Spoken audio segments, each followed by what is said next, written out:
naghahanap ba kayo ng pagkakaabalahan ng inyong mga anak ngayong bakasyon? Pwede ninyo silang i-enroll sa iba't ibang workshop. Nakakalibang na, marami pang bagong matututuhan ng mga bata. Nakatutok si Cesar Apolinario.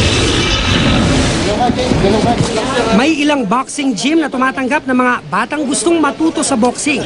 Sa Ilorde Boxing Gym sa Shaw Boulevard, 4 na beses sa isang linggo kung mag-ensayo si Nico. Last vacation, nag-boxing ako ng 2 months, dire-diretso.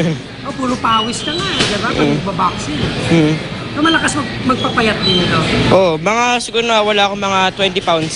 200 ang kada session ng boxing. Pero may plano ang mga promoter nito na dalhin sa mga kababayan nating di nakakaangat sa buhay. Plano namin na pumunta sa mga lugar na tulad ng Payatas para mag-conduct ng boxing clinic na hopefully one day makapag-provide tayo, malay natin, ng isang world champion. Ito libre, no? Libre po ito. Cesar Apolinario, Nakatuto, 24 oras.